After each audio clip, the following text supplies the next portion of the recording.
Assalamualaikum warahmatullahi wabarakatuh. Nama diberi Anis Sabrina binti Muhammad Arizal dan ini merupakan projek pembentangan bagi subjek Asas Tata Bahasa Melayu BMMB 1084 dan juga Kemahiran Bahasa Melayu BMMB 1094. Projek pembentangan ini merangkumi dua tajuk iaitu Sistem Ejaan Bahasa Melayu dan juga Kegramatisan Aspek Tata Bahasa. Sistem Ejaan Bahasa Melayu.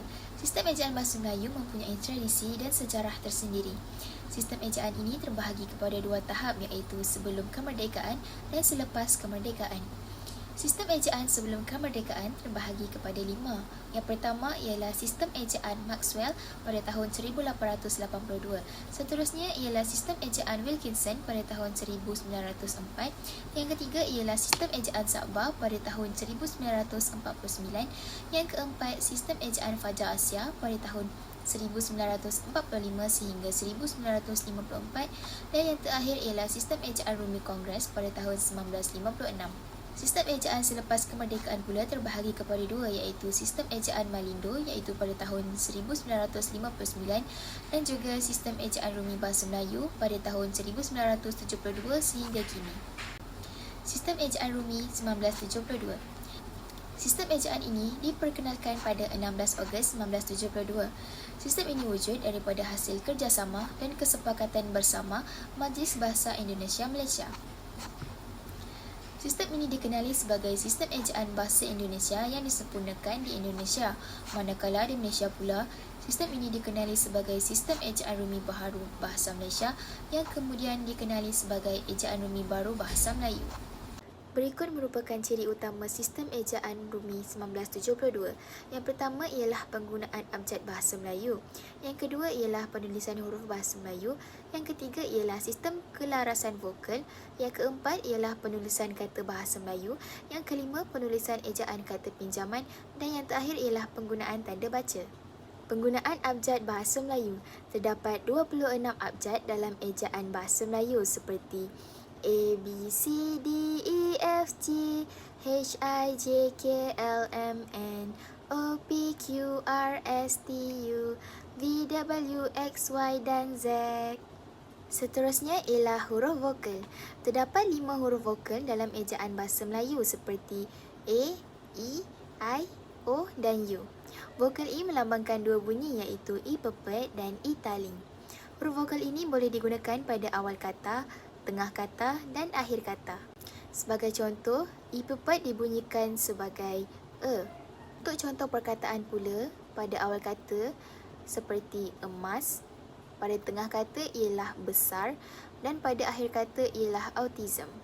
I taling pula dibunyikan seperti E. Pada awal kata enak, tengah kata perang dan akhir kata ialah sate. Seterusnya ialah huruf konsonan.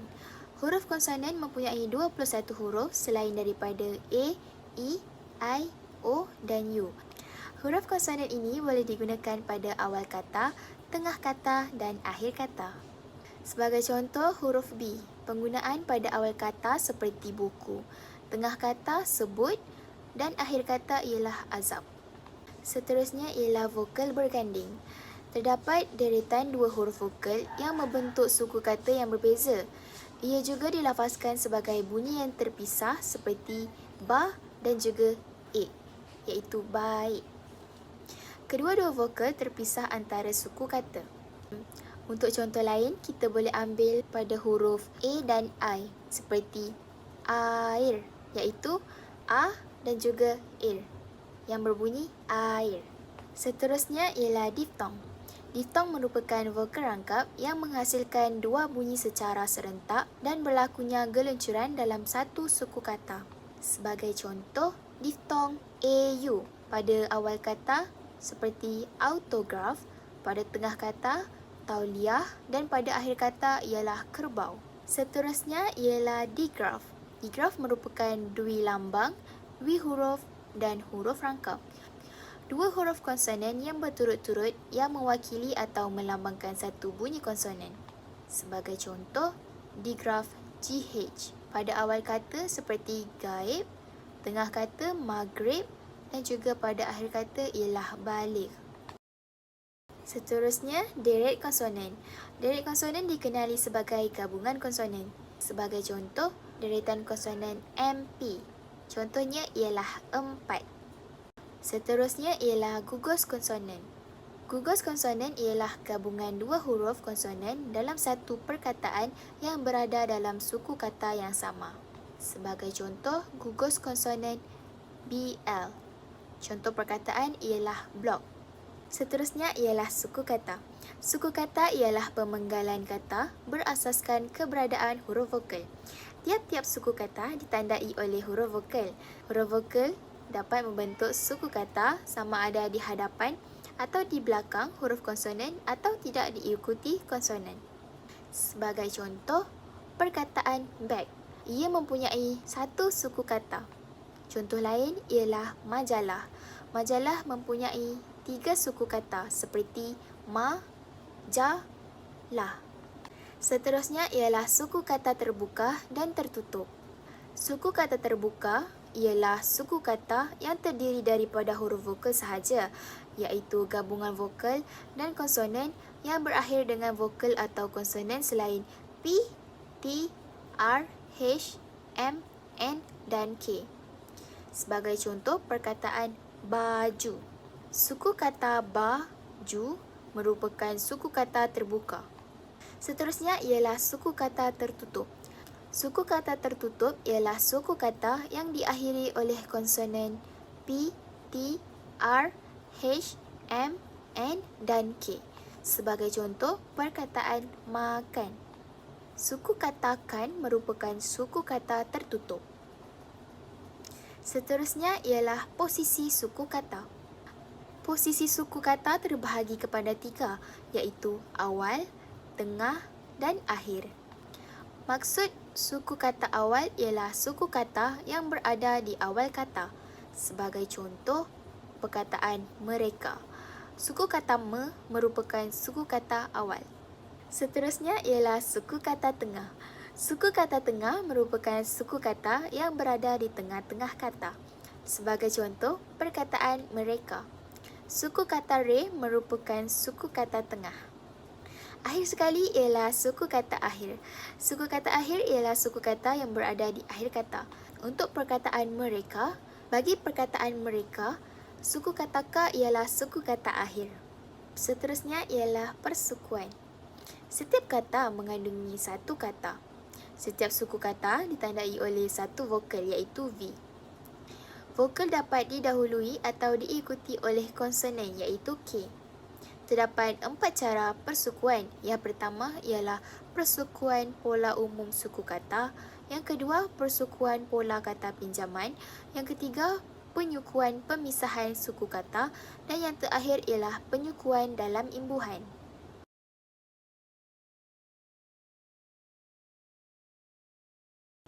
Seterusnya ialah sistem keselarasan vokal. Kesesuaian dua huruf vokal yang membentuk dua suku kata pada kata dasar. Pasangan antara dua huruf vokal pada suku kata perakhir dengan huruf vokal pada suku kata akhir tertutup. Pasangan huruf vokal ini berlaku keharmonian dan keteraturan dari segi bunyi dalam suatu kata. Sebagai contoh, pada suku kata awal ialah ha, pada suku kata perakhir ialah la dan pada suku kata akhir tertutup ialah man. Berdasarkan contoh, suku kata halaman terdiri daripada suku kata awal, perakhir dan akhir tertutup. Keselarasan vokal berlaku di antara suku kata perakhir dengan suku kata akhir tertutup iaitu A yang merupakan keserasian dan keharmonian berlaku di antara kedua-dua huruf vokal tersebut. Seterusnya ialah pola keselarasan vokal. Bagi pola AA, suku kata perakhir ialah A, manakala suku kata akhir tertutup ialah A. Sebagai contoh, adab. Seterusnya ialah kekecualian pola keselarasan vokal, iaitu ejaan kata bahasa Melayu yang tidak mematuhi pola keselarasan vokal. Ia terdiri daripada 18 pola keselarasan vokal. Terdapat 16 pola kekecualian keselarasan vokal dalam sistem ejaan Baharu Rumi Bahasa Melayu yang lazimnya digunakan untuk kata pinjaman bahasa Inggeris dan bahasa Nusantara.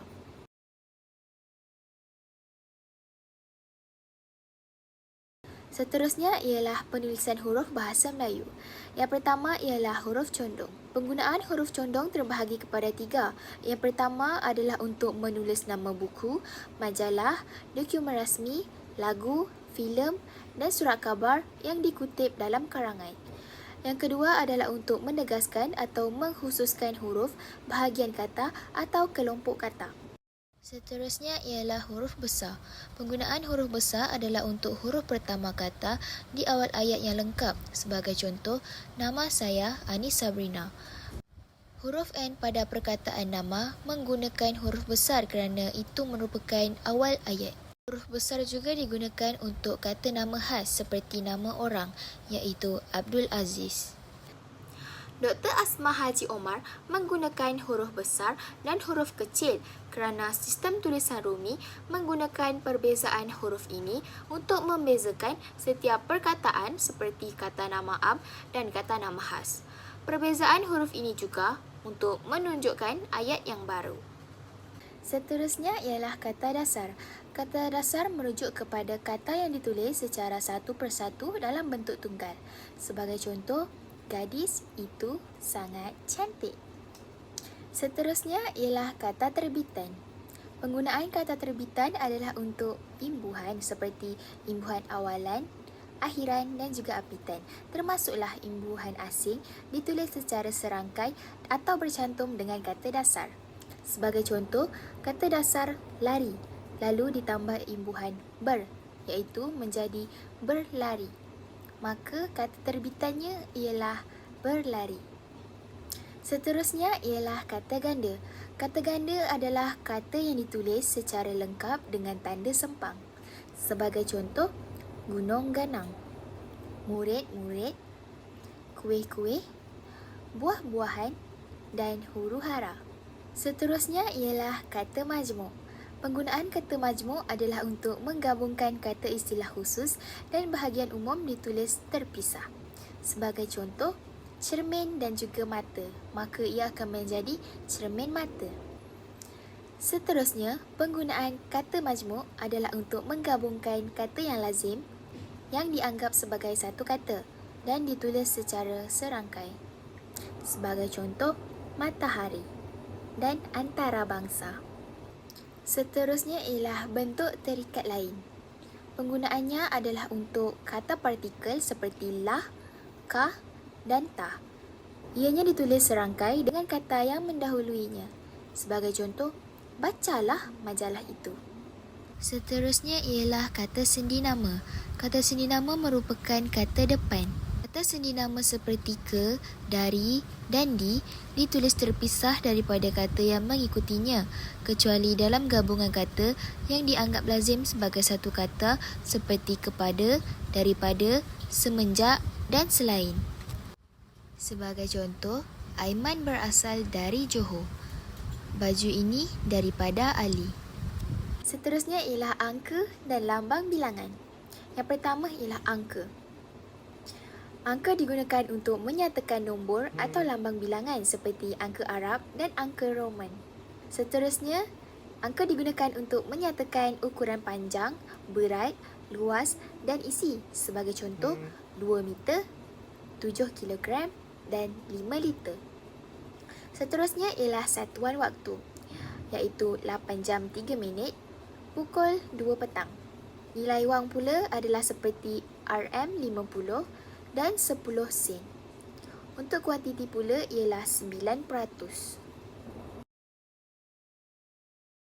Seterusnya kita masuk kepada penulisan ejaan kata pinjaman. Seterusnya ialah penulisan ejaan kata pinjaman. Apabila sesuatu kata daripada pelbagai bahasa lain hendak diserap dalam bahasa Melayu, beberapa pedoman atau kaedah perlu dipatuhi. Seterusnya, kata pinjaman dapat diserap dalam bahasa Melayu melalui penyerapan sepenuhnya dari segi sebutan dan tulisan yang dikekalkan seperti bahasa asal atau penyerapan dalam bentuk visual diutamakan. Terdapat beberapa pedoman dan kaedah yang digunakan untuk penulisan ejaan kata pinjaman seperti konsonan, gabungan konsonan dan gabungan vokal. Seterusnya ialah akhiran asing. Seterusnya ialah penggunaan tanda baca. Yang pertama, tanda noktah atau titik. Ia digunakan pada akhir ayat yang bukan pernyataan atau seruan. Sebagai contoh, nama saya Anis Sabrina. Titik. Contoh lain pula ialah pada akhir singkatan nama orang seperti Abdul titik Rahim. Tanda noktah juga digunakan pada akhir singkatan gelaran, pangkat, jawatan dan sapaan. Sebagai contoh, doktor iaitu Dr. titik. Seterusnya ialah tanda koma. Penggunaan tanda koma adalah untuk unsur-unsur dalam suatu pemerincian atau pembilangan. Sebagai contoh, dia membeli buku, pensel, pen dan kertas. Tanda koma boleh mewakili kata hubung. Seterusnya, tanda koma digunakan untuk memisahkan ayat setara yang satu daripada ayat setara berikutnya yang didahului oleh kata seperti tetapi atau melainkan. Sebagai contoh, dia ingin ke pejabat, tetapi keretanya rosak. Tanda koma juga digunakan di belakang kata seruan seperti wah, aduh yang terdapat pada awal ayat. Sebagai contoh, wah, cantiknya pemandangan ini. Seterusnya ialah tanda koma bertitik. Tanda koma bertitik digunakan untuk memisahkan bahagian-bahagian ayat yang sejenis dan setara. Sebagai contoh, Leha anak tunggal. Sudah tentu dia menjadi anak kesayangan dalam keluarganya. Tanda koma bertitik digunakan untuk memisahkan ayat yang setara dalam satu ayat majmuk sebagai pengganti kata hubung. Sebagai contoh, ayah sedang membaca surat khabar. Abang sibuk bermain bola. Kakak menyapu sampah. Ibu pula menonton televisyen. Jadi, tanda koma bertitik ini akan menggantikan perkataan dan, iaitu kata hubung. Seterusnya ialah tanda titik bertindih. Tanda titik bertindih digunakan pada akhir suatu pernyataan apabila diikuti penjelasan. Sebagai contoh, acara, titik bertindih, pertandingan sajak. Seterusnya, hari, titik bertindih, Jumaat. Seterusnya ialah tanda sempang. Tanda sempang digunakan untuk menyambung suku-suku kata dasar yang terpisah penggantian baris.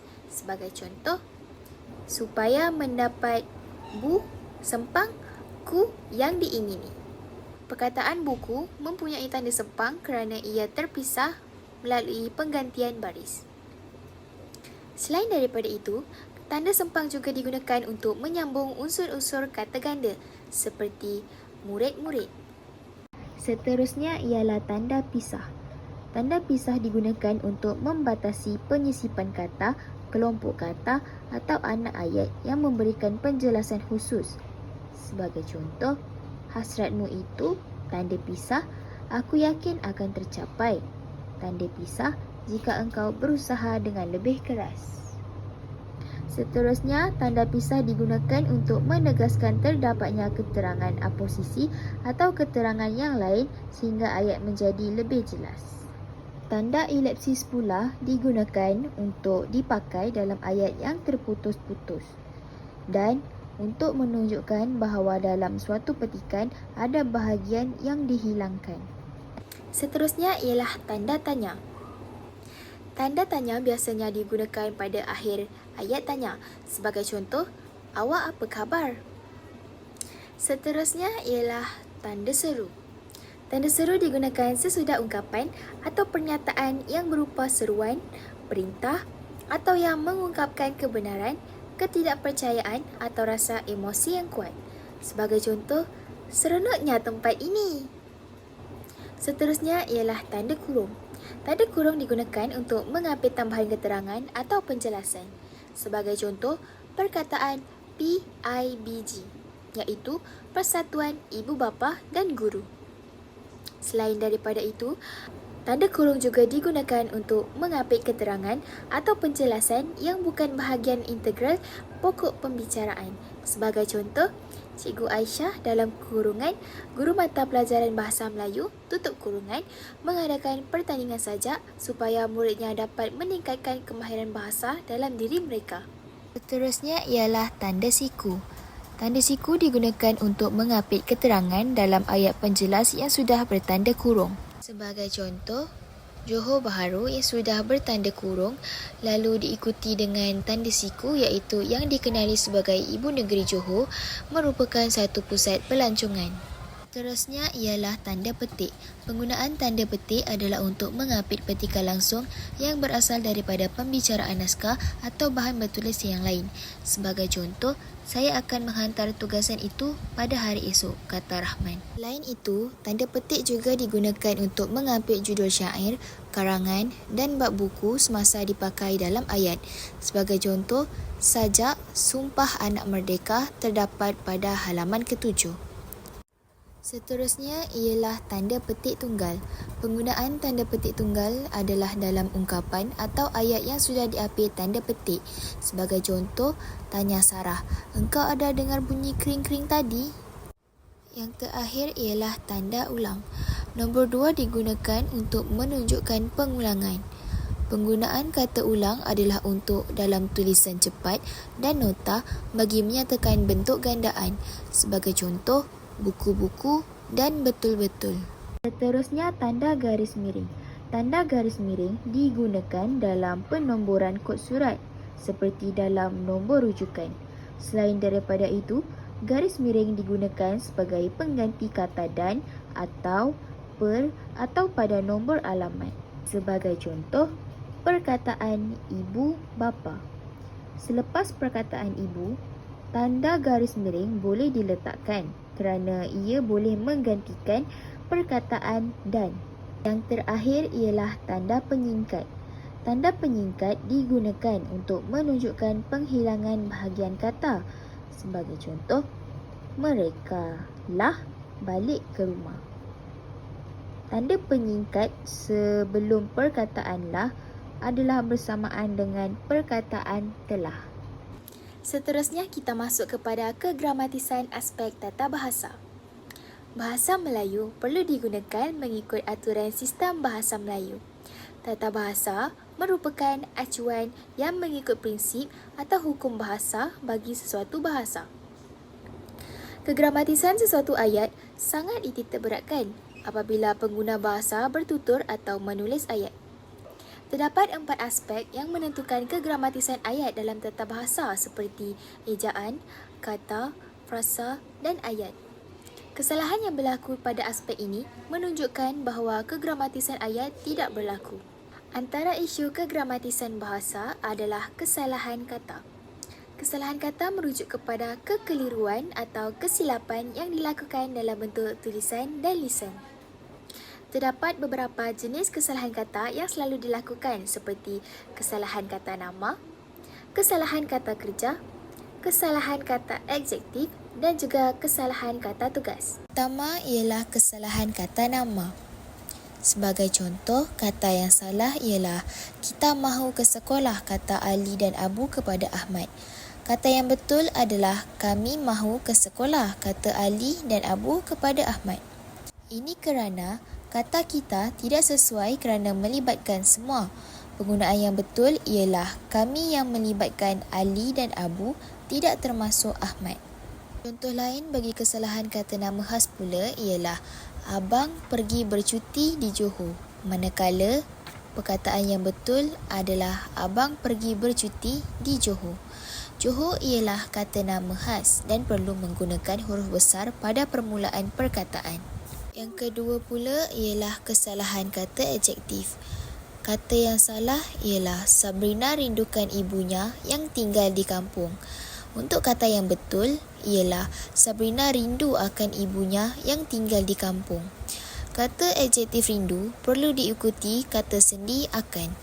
Contoh yang seterusnya bagi kata adjektif yang salah ialah rumah yang terbesar sekali ialah rumah Anas. Untuk kata yang betul ialah rumah yang besar sekali ialah rumah Anas. Terbesar ialah kata adjektif yang berimbuhan ter dan tidak boleh diletakkan kata penguat. Yang ketiga ialah kesalahan kata kerja. Sebagai contoh, untuk kata yang salah, Adam menaiki. Untuk kata yang betul, Adam menaiki kereta. Menaiki ialah kata kerja aktif transitif dan memerlukan objek untuk melengkapkan maksud ayat tersebut. Seterusnya, baju itu membasuh ibu. Untuk kata yang betul, baju itu dibasuh oleh ibu. Dibasuh ialah kata kerja pasif dan mestilah diikuti dengan imbuhan di. Yang terakhir ialah kesalahan kata tugas. Untuk kata yang salah, cara untuk menjadi pelajar cemerlang ialah dengan menghormati guru. Untuk kata yang betul ialah cara untuk menjadi pelajar cemerlang adalah dengan menghormati guru. Kata pemberi adalah perlu digunakan apabila perkataan selepasnya ialah kata sendinama atau kata adjektif. Yang seterusnya, walaupun kereta barunya bukan besar tetapi keretanya canggih. Untuk kata yang betul, walaupun kereta barunya tidak besar tetapi keretanya canggih. Kata nafi tidak digunakan di hadapan frasa kerja dan frasa adjektif. Seterusnya ialah cadangan penyelesaian masalah bagi isu kegramatisan aspek tata bahasa. Yang pertama ialah pemantapan pengajaran tata bahasa di sekolah.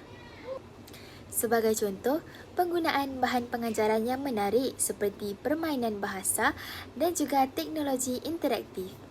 Selain daripada itu, pihak sekolah juga boleh mengadakan bulan bahasa yang mengandungi pelbagai aktiviti yang berkaitan dengan bahasa seperti pertandingan sajak dan bercerita.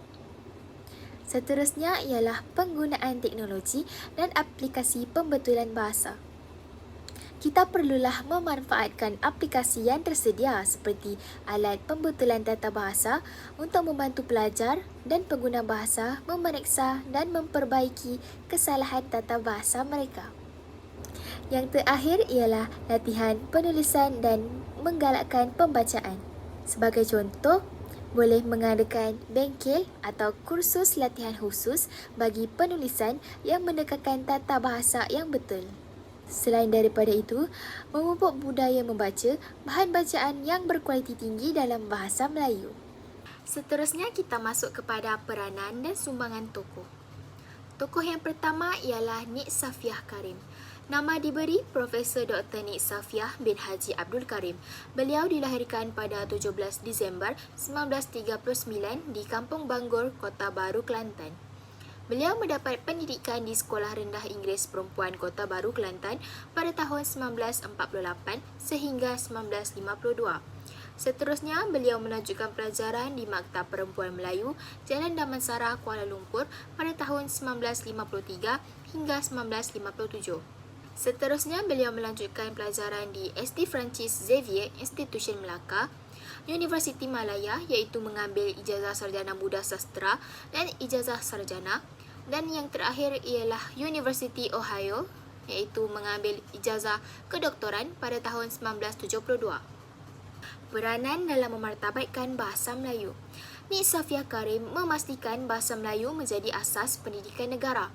Selain daripada itu, beliau memastikan buku ilmiah dan akademik ditulis dalam bahasa Melayu. Beliau juga menasihati orang Melayu untuk mempelajari dan memartabatkan bahasa Melayu. Beliau juga menggunakan bahasa Melayu dalam pelbagai bidang dan memastikan tahap penguasaan bahasa Melayu yang berkesan. Seterusnya ialah sumbangan Nik Safiah Karim. Beliau merupakan seorang pengasas Persatuan Linguistik Malaysia. Beliau juga telah menghasilkan belasan buah buku dan ratusan majalah tentang bahasa. Beliau juga menjadi pakar rujuk bahasa bukan sahaja dalam negara, malahan juga di luar negara. Beliau menerbitkan buku yang lengkap sebagai rujukan umum iaitu Liku-Liku Bahasa. Buku ini bertujuan untuk memenuhi keperluan peminat bahasa, guru bahasa, para pelajar dan sesiapa sahaja yang ingin mendalami penggunaan bahasa Melayu dengan lebih cemerlang. Beliau mengharapkan kemunculan buku ini dapat membasmi penggunaan bahasa rojak yang semakin berleluasa dalam kalangan masyarakat. Seterusnya kita beralih kepada tokoh yang kedua iaitu Asmah Haji Omar. Nama diberi Profesor Emeritus Datuk Dr. Asmah bin Haji Omar. Beliau dilahirkan pada 5 Mac 1940 di Jitra, Kedah. Beliau mendapat pendidikan di Sekolah Melayu Jitra sehingga darjah 5. Seterusnya, beliau melanjutkan pelajaran di Malay Girls School di Kuala Lumpur sehingga tingkatan 5. Seterusnya, Sultan Abdul Hamid College di Alor Setar, Kedah. Kemudian pada tahun 1958, beliau mendapat tawaran beasiswa untuk melanjutkan pelajaran ke Indonesia. Pada tahun 1961 pula, beliau mendapat ijazah sarjana muda dalam bahasa dan kesusasteraan Indonesia di Universitas Indonesia Jakarta dan melanjutkan pelajarannya ke peringkat sarjana di universiti yang sama. Beliau juga mempelajari beberapa bahasa asing semasa berada di Universitas Indonesia seperti bahasa Sanskrit, bahasa Arab dan bahasa Belanda. Yang terakhir, pada tahun 1969, beliau mendapat peringkat kedoktoran dalam bidang General Linguistik di University London. Peranan Asma Haji Omar dalam memartabatkan bahasa Melayu. Yang pertama ialah menyelaraskan ejaan dan tata bahasa yang sesuai untuk kegunaan rasmi dalam konteks pendidikan dan penerbitan ilmiah. Seterusnya, penglibatan dalam MABBIM. Beliau juga mengkaji manuskrip lama dan karya agung bangsa Melayu. Penyelidikan dalam bidang bahasa.